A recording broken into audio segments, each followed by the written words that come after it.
Baldur's Gate Dark Alliance para o GBA começa como toda e velha campanha de RPG. Você está por aí de boa quando é engolfado por uma trama de um grupo secreto que quer fazer coisas malignas e secretas. Se você já jogou a versão de PS2, vai ser bem familiar a esse jogo, pelo menos na parte da história, já que aqui é uma espécie de port, mas com seu charme e gameplay próprio, como irei falar ao longo do vídeo. Lançado em 2004 e desenvolvido pela Magic Pockets, que me surpreendeu em ver que continuam desenvolvendo até hoje jogos, que inclusive lançados para o PlayStation 5, como o Dolphin Spirit Ocean Mission. Bom, Dark Alliance é um RPG de ação isométrico, mas antes de começar você pode estar se perguntando: afinal, de quem é esse tal desse portão do Baldur? Baldur's Gate é uma série de jogos que se passam em uma das campanhas mais famosas de Dungeons and Dragons, o Forgotten Realms, onde você pode jogar através do livro do cenário que dará toda a base para a criação das aventuras no continente de Faerûn. Forgotten Realms é tão popular que, além de Baldur's Gate, temos Neverwinter Nights, que se passa no mesmo cenário, assim como o filme de D&D Honra entre Rebeldes. Podemos escolher entre Fighter, Wizard e Archer, onde a diferença inicial está em apenas na cor da roupa, no melhor estilo Power Ranger. Depois de escolhermos nossa build, eu fui no básico mesmo, para essa versão aqui de GBA. Fighter atochado de força e constituição para descer o soco em todo mundo. Há também pontos de habilidades que podemos distribuir à medida que ganhamos níveis, mas eu percebi que em alguns momentos tinha uns pontos a mais, mesmo não passando de nenhum nível. E aí eu me pergunto se depois de derrotar um determinado número de inimigos ou é progressão automática mesmo esses pontos que vão surgindo.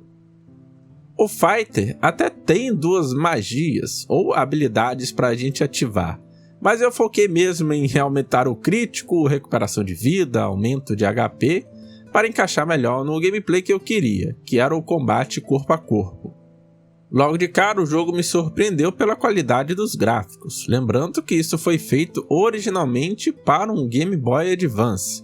O estilo pré-renderizado dos cenários poderia não ficar muito agradável, mas todos os cenários são muito bonitos, com direito a detalhes de iluminação, de fontes de calor, como tochas e lareiras. O modelo do personagem até que agrada, ele não tem olhinho, nem boca, nem nariz.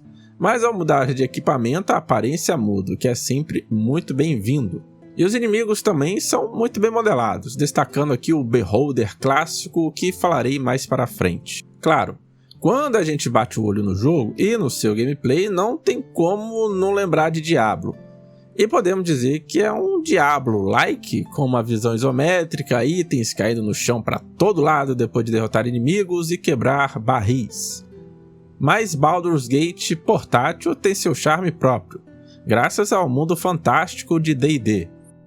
E eu fui transportado no tempo com esse jogo, foi como ter descoberto um tesouro antigo, que me transportou lá de volta para os anos 2000, onde eu adorava jogos de computador pré-renderizados, e jogar Dark Alliance me levou de volta para essa época. A história literalmente começa deixando a gente desacordado, quando colocamos o pé dentro do portão de Baldur's Gate. Somos atacados por ladrões e levamos uma pancada na cabeça, no melhor estilo Chaves. Aqui na versão portátil só temos um JPEG estouradaço na cutscene, então a pancada estilo Chaves é de livre interpretação. Depois disso somos acordados pelos guardas do portão de Baldur's Gate. Seria o guarda do portão do portão? Enfim, ele fala pra gente ir numa taverna ali perto pra gente se recuperar, conseguir alguns dinheiros matando ratos gigantes nos esgotos que conseguimos acesso pelo porão da taverna. E como estamos em um clássico mundo de RPG como Dungeons and Dragons, o que começou com uma simples tarefa vai terminar em uma história de rancor, ódio e vingança. Para isso, vamos passar por cenários variados, como a própria cidade de Baldur's Gate, as montanhas dos anões e os pântanos, e cada parte são divididos em atos. Ao terminar um ato, não é possível revisitar as áreas anteriores. Então, se você é um jogador que gosta de explorar cada cantinho milímetro de um mapa, fazer todas as side quests, sugiro ver tudo antes de avançar para o próximo ato. E com isso eu destaco aqui um ponto negativo. Não temos minimapa, nem um quest log para a gente se situar melhor. Não que os mapas sejam muito complexos ou as side quests tenham vários passos para a gente ter que completar. Mas se a gente acabar pulando algum texto sem querer do que tem que fazer, para onde ir, o NPC não vai repetir o diálogo. E se passarmos alguns dias sem jogar e esquecer para onde ir, também ficaremos aí sem uma referência em que ponto do jogo estamos. Já o ponto positivo é que podemos salvar a qualquer momento, já que é um jogo portátil para o GBA. Mesmo que depois de religar o jogo, voltaremos na entrada do mapa. Mas pelo menos dá para salvar aí os níveis que ganhamos e os itens também. Falando em itens, temos armas com diferentes elementos e os mais variados tipos. As minhas favoritas são as que têm o elemental gelo, onde nos acertos críticos tem chance de congelar o inimigo e explodir ele em 1000 pedacinhos congelados, no melhor estilo Fatality do Sub-Zero. É muito satisfatório fazer isso. Além de ajudar a gente a levar menos dano quando o inimigo está congelado também. Além das armas corpo a corpo, como as espadas, cimitarras, maças e machados, temos também o arco, que eu ignorei no começo, mas se mostrou bem útil, já que, pelo menos como fighter, os ataques melee tinham uma chance de falhar. E aí, em alguns pontos, era muito chato ficar errando, às vezes, 3 golpes seguidos para acertar. Já o arco, mesmo com dano menor e o acerto, era sempre certo. Além de que, se a gente fizer um ritmo bom, apertando o botão de ataque, dá para atacar mais rápido atirando as flechas, o que compensa um pouco o dano a menos. Com o arco também dá para queijar alguns inimigos em determinados locais. O jogo tenta fazer aí uns momentos de tensão, colocando uma música em determinadas situações. Isso me lembrou até mesmo que o jogo não tem música, é só o som ambiente. Tirando esses momentos, é claro, aí, de tensão a qualquer momento. Não senti tanta falta assim da música, o que ajuda também nessa ambientação de não saber o que encontrar pela frente na aventura. Bom, mas vamos voltar aqui para o queijo. Os inimigos te seguem até determinada área ou até chegar em um arco ali de porta, e eles vão ficar ali parados, e depois vão voltar. E aí que o arco entra em ação. Você chama a atenção deles até o limiar ali de onde eles vão, atira algumas flechas, quando eles estiverem indo embora, você chega pertinho deles de novo, chama a atenção novamente e repete esse método aí, até derrotar um inimigo mais forte. Que é quando essa música de tensão geralmente toca, mas vai ter hora que simplesmente nada acontece e a música toca também. Na minha jogatina, o ato 1 transcorreu bem tranquilo. A gente vai avançando de esgoto em esgoto até chegar no esconderijo secreto dos ladrões, que parece os hobbits do jogo do Senhor dos Anéis do Super Nintendo, até chegar no primeiro chefão, o clássico Beholder. E aqui temos outro momento clássico, que é antes da coisa ficar mais séria, tem um save point na porta antes da luta do chefe, itens espalhados ali, um monte de poção pra gente pegar, e aí sim, enfrentar o clássico monstro de Dungeons and Dragons. Eu tentei atacar só no corpo a corpo e me dei mal da primeira vez. Na segunda tentativa usei o arco e flecha, e aí o padrão do Beholder mudou. Ele ficou soltando vários tipos de projéteis, bolas de fogo, uma nuvem perseguidora e raios arcanos. Acredito que sejam raios arcanos. Sendo que antes ele só dava uns mordidão quando eu fui tentar lá do jeito melee. Depois de derrotar o Beholder, pegamos um portal para o segundo ato e chegamos nos vilarejos dos anões. Aqui também tem uma variedade bem legal de cenários. Florestas com gnolls, montanhas cheias de neve, minas recheadas de drow elves. Mas aqui também começou aquele vai e vem de ficar pegando item, aí você volta, pega outro item, depois avança, aí volta. Bom, nos esgotos isso também aconteceu, tendo que pegar a chave para abrir uma porta, para avançar, mas o avanço estava bem mais fluido, mas nas montanhas foi bem complicado. A floresta dos Gnolls foi também tranquila. Tem um efeito ali de árvores por cima do cenário, que é sempre muito legal ver esse trabalho aí que o pessoal teve em fazer o design dos locais. E a área tem algumas bifurcações também, mas nada que faça a gente ficar perdido. Depois de salvar alguns anões lá, era hora de encarar finalmente a montanha e acender a tocha de sinalização do alto da montanha. Tipo aquela cena lá do Senhor dos Anéis e o Retorno do Rei. E até hoje fico me perguntando quanto tempo demorou para o pessoal subir lá no alto daquela montanha imensa para acender um sinal de ajuda. Ou eles já ficavam lá pronto esperando. Mas se eles já ficavam lá pronto esperando, como é que eles sobreviviam num local tão inóspito? E como é que eles sabiam que um dia essa tocha seria acesa para ajudar Gondor? Bom, pelo menos acredito que lá eles não precisavam ficar andando em círculos para encontrar o caminho como foi aqui. E essa foi a parte onde mais sofri com o vai e vem no jogo. Para acender essa tal tocha, temos que pegar 3 gemas. E cada uma está com um anão que sumiu ali pelas montanhas. Então temos que encontrar esses personagens, depois de chegar até o topo da montanha para depois ter que descer tudo de novo. Diferente de pegar as chaves dos esgotos, que era só derrotar os inimigos ali e parecia ser meio RNG o drop das chaves, teve até uma hora que uma aranha dropou uma chave.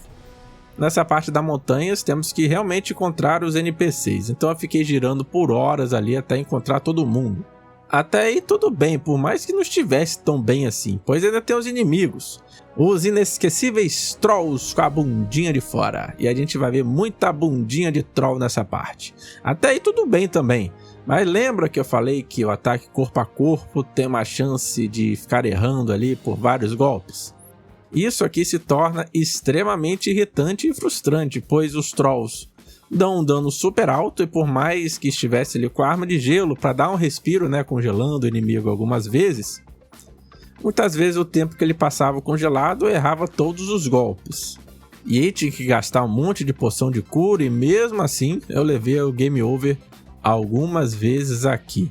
Até que finalmente eu lembrei que eu tinha um escudo, com o botão L é possível se defender. E aí eu descobri que realmente o personagem defende, ele bloqueia completamente o dano. Em vez de ser uma redução ali, mitigar o dano que a gente recebe, ele bloqueia completamente, isso é bem legal. Com isso eu fiquei mais motivado, pensei, agora vai, agora vou ajudar os anões, vou acender a tocha, vou lá ajudar Rohan e Gondor. E de fato eu consegui avançar, mas foi incrivelmente chato igual quando estava levando dano. Porque, né, continuava errando um monte de golpe. E ficava super maçante aquela batalha onde ninguém acertava ninguém.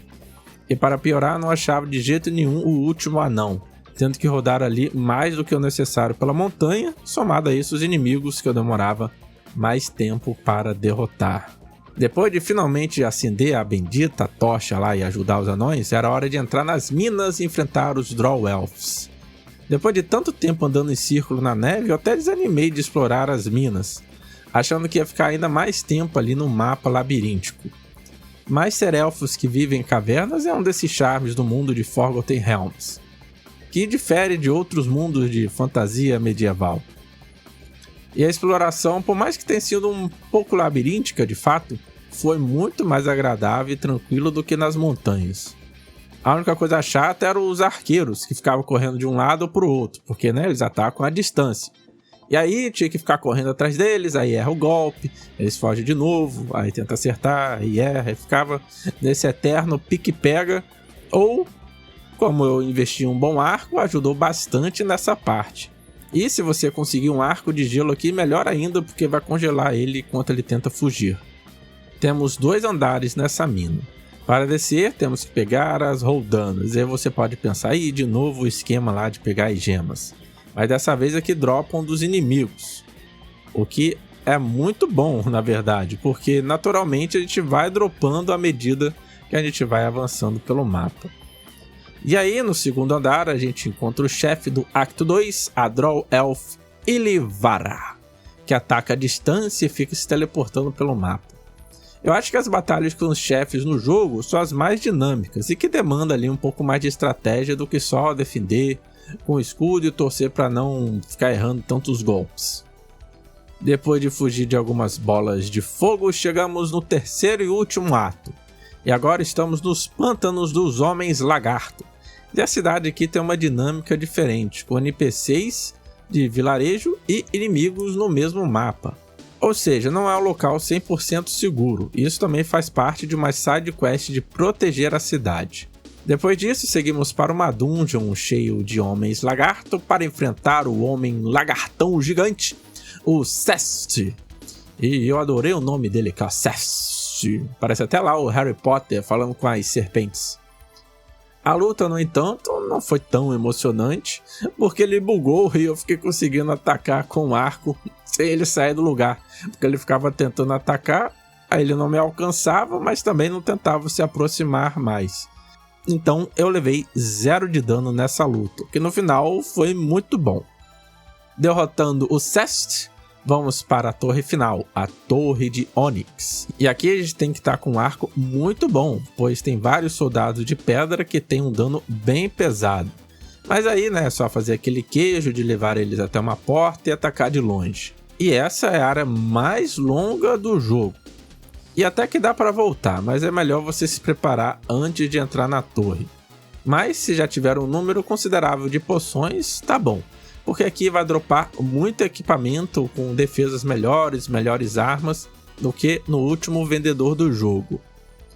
Na segunda parte da torre vai ter uns caminhos secretos, por assim dizer, escondidos pela parede, teleportando a gente para outros locais do mapa, mas nada muito complicado de avançar. Até que chegamos no chefe final, que foi um tanto quanto decepcionante a luta, mas eu vou deixar em segredo essa luta final para você quando desbravar o portão do Baldur no GBA.